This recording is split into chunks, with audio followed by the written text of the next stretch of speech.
Son las 6 de la mañana con 59 minutos. A esta hora de la mañana saludamos a nuestro invitado, el abogado Pablo Proaño. Él es integrante de la organización Dignidad y Derecho. Con él vamos a conversar de un tema que le pido, amiga y amigo, que le ponga atención, porque parece mentira que en este país ocurra lo que vamos a analizar. Una profesional de la psicología en un hospital de Guayaquil atiende a una menor de edad violada presuntamente por su padre. Ella denuncia este hecho ilícito y resulta que los jueces ahora la van a llevar este 24 de marzo acusada de una figura que ya vamos a analizarla con el abogado Proaño, ¿verdad? Y en lugar de enjuiciar y tratar de detener al violador, el padre, presuntamente el padre violador de esta menor, resulta que el padre anda libre, sin duda cometiendo más fechorías, y la profesional que enuncia el caso es la que ahora podría tener una sentencia de hasta 7 años de cárcel. ¿Qué tal, abogado Proaño? Buen día, ¿cómo está usted? ¿Cómo le va? Buen día, Orlando. Buenos días a todas las personas que nos escuchan. Pues bueno, efectivamente el resumen del caso está planteado. Es un tema muy grave de instrumentalización de la justicia, de persecución del personal de salud que simplemente cumple con su deber de denuncia, que también es capaz pues de dejar un precedente extremadamente grave de impunidad y de revictimización a una menor que al momento de haberse cometido presuntamente los delitos de abuso sexual tenía tan solo 10 años de edad y que ahora se encuentra revictimizada y en una total situación de desprotección. ¿Cómo es que puede ocurrir esta situación, abogado Proaño? No nos explicamos cómo puede ocurrir dentro de una justicia que debe justamente amparar a quien debe amparar, en este caso a una niña, en este caso a una profesional que ha tenido la valentía de denunciar este hecho, denunciar al presunto violador que resulta ser el padre de la menor. Bueno, eso nos ha llamado también muchísimo la atención. Es por eso que como organización Dignidad y Derecho de defensa de los derechos humanos y los derechos constitucionales, nos hemos puesto en contacto directo con la psicóloga, hemos apoyado también a su defensa penal en el caso y nos hemos topado con una serie de irregularidades, con una serie de vulneraciones al derecho a la defensa, con una serie de atentados en contra de los derechos a la intimidad de la niña. Por poner un ejemplo, la historia clínica, que debería ser un documento reservado que contiene los indicios del crimen, está ahora puesta pública prácticamente por el padre de la menor, tanto en una notaría como también en el expediente fiscal del caso en contra de la psicóloga. Ni siquiera, y es algo que nosotros hemos quejado contra las autoridades y vamos a emprender acciones legales, ni siquiera se ha borrado el nombre de la menor, ni siquiera se ha borrado su número de cédula. Es un acto de total revictimización y es un acto de total falta de comprensión de derechos y de derechos constitucionales, lo que ha impulsado a las autoridades a continuar con este caso. Nosotros nos hemos preguntado justamente qué es lo que está pasando, por qué en la ciudad de Guayaquil hay fiscales, hay jueces, hay abogados que se prestan para este tipo de situaciones. Porque no estamos en contra de que se busque justicia, ni de que se busque justicia incluso los profesionales de salud quien tengan responsabilidad en efecto. Pero en este caso se desprotege a la menor a costa de silenciar a la persona que ha hecho la denuncia, como es la psicóloga, como es la madre de la menor. ¿Cómo es que en el proceso que ustedes conocen se revierte la denuncia que presenta la psicóloga, voy a dar el nombre, Betty Soria, ¿verdad?, contra el presunto autor de la violación? ¿Cómo es que se revierte contra ella? ¿Cómo es que se da esa figura, abogado Proaño? Un poco para que entender la situación y para de pronto advertir a profesionales, a la ciudadanía, que no caigan en esa situación. Pues resulta que la psicóloga había atendido a la menor entre los años 2019 y 2020 en el Hospital Monte Sinaí. Se había hecho la historia clínica y se había hecho un informe. Aparte de la historia clínica, pues ella como profesional de salud tiene que realizar un informe cuando encuentra indicios de un delito. Este informe, en primera instancia, por un error del hospital, no es presentado a Fiscalía de forma inmediata. Este informe es presentado a Fiscalía por la madre de la menor. Y el padre, al conocer de esta información, entonces procede primero a extraer de forma ilegítima el informe del hospital. Segundo, a notarizarlo, es decir, a dejar una copia de este documento privado, íntimo, con información sensible y revictimizante en una notaría. Y tercero, procede en diciembre de 2020 a interponer una denuncia por uso y falsificación de documento público en contra de la psicóloga y en contra de la mamá, amparado en que la historia clínica contiene errores tipográficos en la fecha. Es decir, al momento de transcribir la fecha de las sesiones, la psicóloga no pone 09, sino que pone 010, en un error que no contiene dolo y que no invalida en absoluto el contenido de la historia clínica. Sin embargo, esto le da pie tanto a la defensa, digamos, de este señor, del acusado, que ahora también se vuelve acusador, y lastimosamente nosotros sospechamos de la influencia que él pueda tener en el sistema de justicia para que el juicio en contra de la psicóloga haya avanzado en tiempo récord, y a partir desde diciembre del 2020 hasta ahora, el 24 de marzo, tenemos ya la audiencia de juzgamiento, es decir, la audiencia donde se terminará la responsabilidad penal, mientras que la denuncia de abuso sexual queda todavía en etapa de investigación. ¿Cómo es que también la madre de la menor resulta ahora enjuiciada por el padre violador, presuntamente?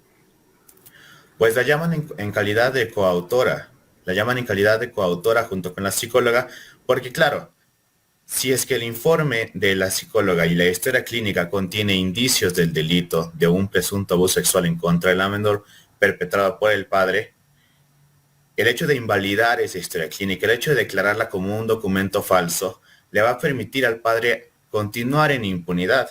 Y las personas que han interpuesto la denuncia, es decir, entre comillas, las personas que se beneficiarían de esta situación, serían la madre de la menor y la psicóloga. Por supuesto, porque la menor no tiene forma de defenderse si no es a través de su madre. Si es que también es el padre que está exponiendo su historia clínica a costa de él quedar en impunidad.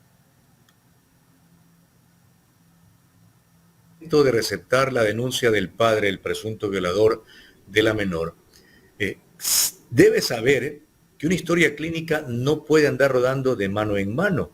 Debió haber tenido la picardía, perdóname utilizar este término, o la suspicacia de saber y preguntarle cómo consiguió ese informe médico, para de ahí también partir y saber si estaba también el padre cometiendo un dolo, porque cuando uno va a pedir un informe médico a una clínica, a un hospital, tiene que hacer una serie de trámites y finalmente no se lo terminan dando. ¿Cómo es que un juez, un fiscal, admite rápidamente una situación de esta? No lo consigo. ¿Y qué figura le dan al caso, abogado Pablo, en torno a este tema? ¿Qué figura le presentan para acusar a la psicóloga Betty Soria y a la madre de la menor violada? Pues la figura bajo la cual están acusados es precisamente el delito de uso y falsificación de documento público, el 328 del COIP. Lastimosamente nosotros tampoco nos explicamos cómo a lo largo de todo este proceso nunca a nadie se le pudo ocurrir que la información de la menor podía ser información sensible, podía ser información revictimizante. De hecho, hay varias sentencias de la Corte Constitucional que determinan que los datos clínicos, la información contenida en una historia clínica, no puede ser revelada, que primero está protegido por el derecho a la intimidad. Segundo, también por el privilegio que tienen las conversaciones entre paciente y médico. Y tercero, si es que es un caso de un indicio de un abuso sexual, por supuesto que contiene información revictimizante, porque lo que llega a la conclusión en el informe es que la niña ha sido violentada.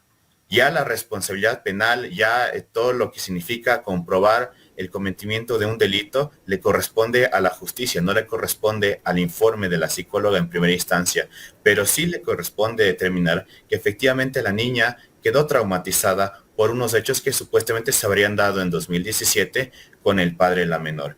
Y frente a eso, por supuesto, se abusa del derecho, hay un vacío legal en cuanto a este caso de la psicóloga no se enmarca directamente en contra de la menor, por lo cual no tendría la obligación, digamos, de ley de mantenerse en reserva. Sin embargo, está extremadamente claro y frente al sentido común y al sentido común en jurídico, este caso debía haberse mantenido en reserva, la historia clínica debía haberse mantenido solo a los ojos del juez que resuelve la causa y no como un documento público, porque una historia clínica no puede ser un documento público, en especial una historia clínica de una menor de edad. Ese es el tipo de situaciones que nosotros como organización llamamos la atención y llamamos a las personas que instrumentalizan la justicia, llamamos a los jueces, a los fiscales, a que determinen que en este caso se han vulnerado los derechos de la niña y también se han vulnerado los derechos de la defensa de la psicóloga. Y ahora, lastimosamente, frente a esta situación, el padre de la menor, supuestamente el presunto abusador de ella, no tiene medidas en su contra, la menor no tiene medidas de protección, incluso hay un régimen de visita todavía abierto, y sin embargo la madre y la psicóloga están enfrentando hasta 7 años de prisión. Ahora, abogado Proaño, en el transcurso del proceso, ¿ustedes han determinado alguna situación irregular, incómoda, que mantenga, por ejemplo, la complicidad de algunas autoridades del hospital? Primero, para sacar la historia clínica e entregársela al padre. Segundo, dentro del proceso investigativo, el fiscal y el juez que conoce la causa debieron haber llamado a comparecer a algunos directivos del hospital. ¿Han ustedes detectado alguna irregularidad en esa situación que vulneren los derechos no solamente de la menor, sino, como usted bien dice, también de quien hace la denuncia, que en este caso la psicóloga? ¿Han ustedes detectado aquello en el transcurso de la investigación? Por supuesto que sí, Orlando. Este es un tema que se marca mucho más del derecho penal. Sin embargo, desde el inicio, desde que el padre conoce la existencia del informe, él envía a su abogado, procurador, a que extraiga este informe del hospital y el hospital se lo da. Eso es absolutamente en contra del derecho. Primero porque el procurador no tiene una cláusula en su procuración para ejercer la patria potestad. Entonces tenía que haber sido el mismo padre de la menor. Y segundo, si es que ya había una denuncia interpuesta, todo ese proceso en el cual la contraparte recibe la prueba en su contra, tiene que ser mediado por fiscalía y tiene un procedimiento especial. En este caso, simplemente el abogado va al hospital y por medio de actos de intimidación y por medio de alzar la voz y demás, consigue este primer informe de manera ilegal, sin que ni siquiera se notifique a la madre de la menor. Esto es un precedente gravísimo y una falla enorme de parte del hospital. Por supuesto que luego este documento, como le indico, va a ser notarizado, es decir, va a tener una copia en un repositorio público, un documento privado, un documento íntimo, con información altamente sensible. Después, a la hora del proceso, también se da una serie de hechos que nos hacen dudar de que la cadena de custodia del documento, tanto el informe como de la historia clínica, efectivamente se haya mantenido. Hay muchas situaciones irregulares, hay muchas situaciones donde Fiscalía no colabora con la defensa de la psicóloga. Nosotros, pues, somos una organización en defensa de los derechos humanos, ya le corresponderá a Fiscalía y a los jueces y al Consejo de la Judicatura determinar si es que en este caso hubo también tráfico de influencias o hubo también algún tipo de hecho de corrupción. Eso no nos corresponde determinarlo a nosotros, pero sí nos llama la atención que haya habido este amedrentamiento, que haya habido este rompimiento de la cadena de custodia y que también y sobre todo no haya medidas de protección en favor de la menor durante esta investigación. Estos son el tipo de cosas que nosotros como organización hemos intentado levantar la voz, hemos interpuesto también acciones legales en conjunto con la defensa de la psicóloga y pues vamos a seguir hablando sobre este caso, vamos a seguir protegiendo por todos los medios y también exponiendo mediáticamente a estas fallas en el sistema de justicia que constituyen violencia institucional en contra de la psicóloga, en contra de la madre de la menor y en contra de una menor víctima, presuntamente víctima de abuso sexual. Violencia institucional que se traduce incluso irrespetando el estado de gravidez de la psicóloga Soria y también su estancia en cuanto a la lactancia materna. La información que logré recabar. ¿Es así, abogado Proaño? Así es, una buena parte de la investigación penal en contra de la misma psicóloga se dio mientras ella cursaba su embarazo y también los primeros meses de lactancia. Y es por ello que había muchas ocasiones en las que ella no podía ir a testificar. De todo esto se deja constancia en el proceso. Y lastimosamente ha sido muy doloroso para ella tener que atravesar esta situación de escarnio, esta situación que de alguna manera también afecta su honra, también afecta su credibilidad como profesional, y sobre todo también la afecta como madre de familia. Es una situación indeseable en la que ninguna persona, especialmente ningún profesional de la salud, debería verse expuesto por cumplir con su deber de denunciar un presunto abuso sexual. Y lastimosamente se ve que la justicia, que el derecho a la defensa, que el derecho a la tutela judicial efectiva no está del lado de la psicóloga. Y eso es una pena, Orlando. Eso es una falla en nuestro sistema, eso es un error de un sistema que no le interesa ni proteger los derechos de los profesionales, ni proteger los derechos de las menores víctimas de abuso sexual. Y esto es algo que definitivamente tiene que llegar a todas las instancias jurídicas y legales para que se hagan los correctivos pertinentes. Me imagino que ustedes ya han presentado la queja respectiva ante la fiscal general y también ante el Consejo de la Judicatura respecto del comportamiento tanto de los fiscales cuanto del juez que abocó conocimiento del tema. Bueno, la estrategia legal está en marcha. En primera instancia, lo que nos interesa es interponer medidas cautelares para proteger a la menor. Ajá. Ese es el primer paso. Y de ahí también tenemos que ver cómo avanza el proceso penal de la psicóloga. El próximo 24 de marzo tenemos la audiencia donde ella y la madre de la menor van a ser juzgadas por este caso. Y en función de lo que se ocurra en la audiencia, en función de lo que el juez decida conforme a derecho, nosotros también podríamos emprender mayores acciones en contra de una instrumentalización de la justicia y en contra de violencia institucional. Hablando del derecho, abogado Pablo Andrés Proaño, ¿qué es lo que en conciencia de un fiscal y de un juez debería primar en cuanto a este tipo de delitos de violación? ¿Proteger a la víctima, la menor de edad, o proteger al victimario, en este caso, el padre presunto violador de la hija? No, por supuesto que se tiene que proteger a la víctima. De hecho, las víctimas de violencia sexual y los menores de edad son grupos de atención prioritaria dentro de nuestra Constitución, que tienen derechos como el derecho a la intimidad, que tienen derechos como el derecho a la no revictimización, que es un derecho constitucional. Entonces, aquí no se trata de buscar una preferencia respecto de una persona u otra, o de no buscar hacer mayor problema, sino que los menores de edad están en situaciones de vulnerabilidad. Y como en este mismo caso, situaciones de vulnerabilidad propiciadas por los mismos miembros de la familia, lastimosamente. Entonces, en esta circunstancia, se debe velar por esos derechos, se debe proteger esos derechos y después continuar la investigación si es que ha habido un supuesto delito, si es que ha habido una supuesta falsificación, pues que se continúe con la investigación. Nosotros no estamos en contra de que se busque justicia, porque todas las personas pueden cometer errores o incluso con dolo, incluso dentro del personal de salud.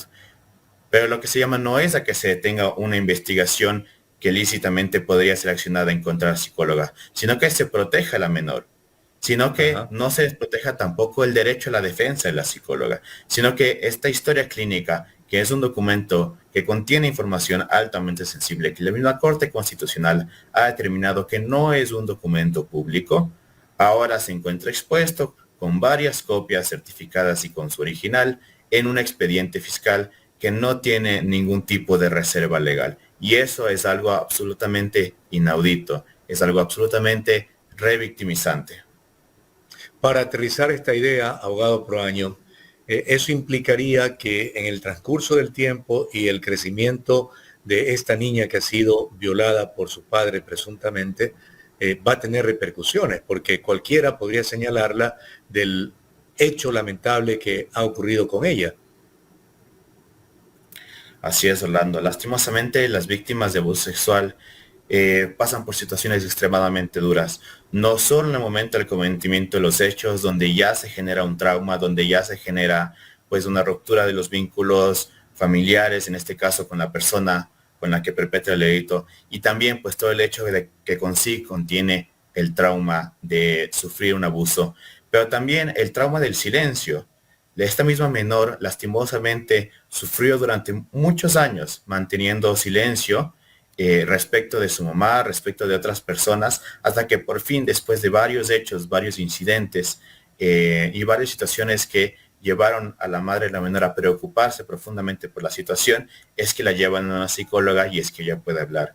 Entonces es una situación extremadamente grave, extremadamente difícil por la que tienen que pasar. Luego, pues todo este periodo de sesiones, de tratamiento, donde además el padre, la menor de alguna manera siempre quiso hacerse presente, es una situación que nuevamente la pone en una situación de vulnerabilidad, de sufrimiento, de revivir los hechos. Y ahora, si es que este expediente, si es que no se protege la información, su información personal, su información íntima amparada por la Constitución en varios aspectos y en varios derechos, lastimosamente quedaría pues esta situación expuesta a la luz pública, y ella estaría expuesta, como usted dice, a escarnio, a burlas, a comentarios. Es una situación extremadamente grave que yo no comprendo cómo entonces jueces, fiscales, incluso notarios y abogados se propician de alguna manera una revictimización tan grande como la que nos encontramos en esta situación. ¿Podemos conocer el nombre del juez que lleva la causa, abogado Proaño? Desconozco, Orlando, habría que revisar el proceso. Yeah. Ok. Ahora, lo que sí es cierto, que aparte de la violación de los derechos de la menor, la revictimización que se está haciendo, como usted bien lo detalla y lo aclara, también de por medio se está intimidando y tratando de silenciar a una profesional de la psicología por el hecho de denunciar.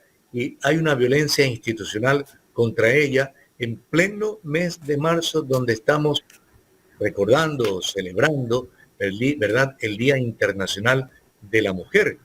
¿Dónde quedan todas estas situaciones que al parecer son pisoteadas por la justicia ecuatoriana, por los malos jueces que existen dentro de ella y también por los malos y pésimos fiscales que permiten este tipo de atropellos, abogado Proaño? Así es, Orlando. La violencia institucional es un concepto jurídico de la ley orgánica para eliminar la violencia contra la mujer. La violencia institucional se refiere sobre todo a lo que es la obstaculización de servicios públicos a mujeres, como en este caso podría ser el servicio a la justicia con una defensa justa. Entonces, en primera instancia tenemos la negligencia del hospital, que es la que pone a la psicóloga en esta situación desde el primer momento, que es el hecho de no realizar la denuncia directamente a Fiscalía cuando reciben el informe de la psicóloga Betty Soria. No se realiza entonces la denuncia, es la madre de la menor la que tiene que realizar la denuncia, y entonces, por supuesto que la persona denunciada procede a modo de escarnio, quién sabe si a modo de venganza o de persecución, situación que se podría haber eliminado de ser el mismo hospital el que cumpla con su obligación jurídica de denunciar. En segunda instancia, es el hospital quien entrega una copia del informe a la contraparte, ni siquiera al padre de la menor, sino al abogado de la contraparte, una información extremadamente sensible que solo debería poderse entregar bajo el concepto de la patria potestad y que debió haberse notificado a la madre, se entrega a un abogado. Después tenemos la situación de que esta historia clínica, de que este informe es notarizado, y pues bueno, todo lo que tiene que ver ya con el rompimiento de la cadena de custodia, con la situación extraña en la audiencia de formulación de cargos, en todo el desarrollo de la investigación por Fiscalía, y por supuesto también se ve muy claramente en los tiempos en los que ha avanzado este proceso penal en contra de la psicóloga y en contra de la madre de la menor. Lastimosamente, nuestra justicia todavía no está preparada para fallar, para proteger a las víctimas y para proteger al personal de salud conforme a derecho. Si se han dado todas estas violaciones que usted las destaca bien, las resume bien, abogado Proaño, nada raro resulte que el próximo 24 de marzo, el día de la audiencia, la psicóloga Soria recibe una condena de 7 años por decir la verdad, por exponer esta violación ante la justicia. Así es, Orlando. Lastimosamente, si se actuara conforme a derecho y la defensa sólida ha logrado en varias ocasiones demostrar que se trata de un caso en el que no hubo dolo, que se trata de un caso, una historia clínica que contiene errores tipográficos, pues es realizada a mano. Una historia clínica de 8 páginas que contiene muchos detalles, realizada a mano, y por supuesto hubo este error de parte de la psicóloga sin dolo de poner, en vez de 09, poner un número 10 en una de las fechas, y eso sería entonces en lo que se ampara la denuncia y la acusación del fiscal para determinar que el documento es falso en su totalidad, lo cual es absolutamente absurdo, porque se ven las sesiones que se ven incluso dentro de las sesiones hubo dibujos dentro de un tipo de terapia que realiza la psicóloga, donde sale también la tipografía de la menor con la tipografía de la psicóloga. Entonces, no se puede dudar que haya existido un contacto, que haya existido efectivamente esas sesiones. No se puede dudar incluso que ha habido un hecho en contra de la menor. Lo que tendrá que demostrar la justicia y lo que tendrá que demostrar también Fiscalía es quién es el responsable de ese delito. Si es acaso el padre de la menor como primer sospechoso señalado por el informe de la historia clínica, o si esta responsabilidad penal corresponde a otra persona. Pero no se puede entonces instrumentalizar la justicia. No se debe entonces tomarse un error que no contiene dolo para avanzar un proceso penal de escarnio, de persecución y de violencia institucional contra una profesional que muy valientemente está cumpliendo con su deber denunciando este abuso sexual. La psicóloga Betty Soria, una persona de una carrera sumamente renombrable y con mucha fortaleza, ha podido ahí enfrentar todo este largo proceso penal, sobre todo en vistas de no silenciarse, porque su silencio implicaría también la revictimización de una menor, su silencio implicaría también que una menor se mantenga entonces en una situación de violencia y de abusos. Eso es a ella lo que la mantiene firme, y eso también es a nosotros lo que como organización Dignidad y Derecho nos motiva a proteger y precautelar tanto los derechos de la menor como los derechos de la psicóloga. Ahora, yo conocí hace unos 6 u 8 años atrás aproximadamente un caso parecido. En esa ocasión, una madre denunciaba al abuelo del menor que lo había violado en varias ocasiones. Se constata en el detalle psicólogo de la psicóloga de la Policía Nacional, ¿verdad? La presunta violación. Ella presenta la demanda y el padre del menor, en cambio, le inicia una acción penal. Me desvinculé del tema, no sé en qué habrá quedado el asunto, pero lamentablemente tenemos jueces que parecerían ser que no son nacidos de una mujer o que no tienen hijas mujeres que defender en su oportunidad. Lo cierto es que esa es la justicia que tenemos, y lo que estamos haciendo es ventilar este tema para que la sociedad como tal conozca del asunto y conozca del accionar negligente, negativo de jueces y fiscales a los que los mantenemos y les damos de comer con nuestros impuestos, pero que atentan contra la sociedad y contra gente sana, y lo que es peor, contra menores indefensas. Porque como bien dice el abogado Proaño, el juicio mismo que debería estar adelantado en cuanto a la violación denunciada está detenido, y esa menor totalmente indefensa.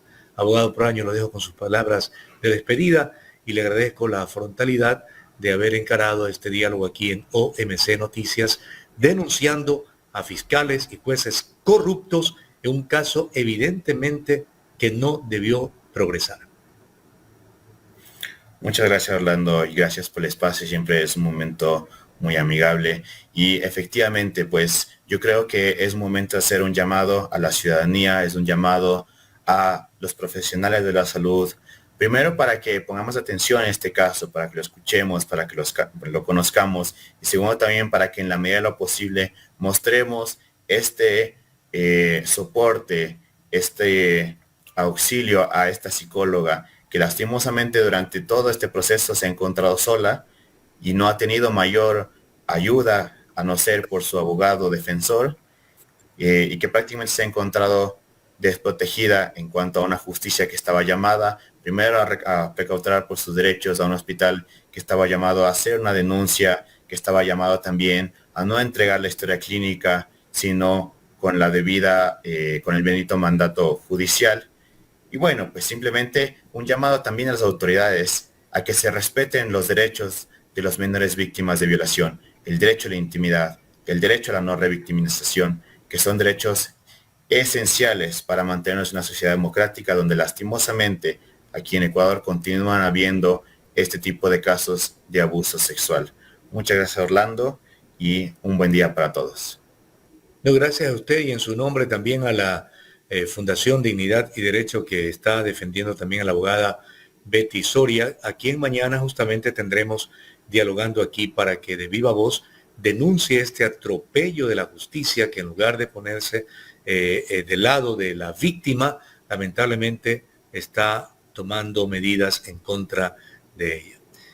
Una vez más, la justicia que tenemos en nuestro país no es la mejor administración de justicia que aspiramos los ecuatorianos. Y estamos viendo cómo delincuentes, criminales, asesinos salen con absoluta facilidad de las cárceles, y mientras gente honesta que quiere transparentar delitos como el denunciado por la psicóloga Soria, lamentablemente es acusada y revictimada la menor por la cual sale en defensa la profesional de la psicología. Gracias una vez más al abogado Pablo Andrés Proaño de la Fundación Dignidad y Derecho en diálogo aquí en OMC Noticias.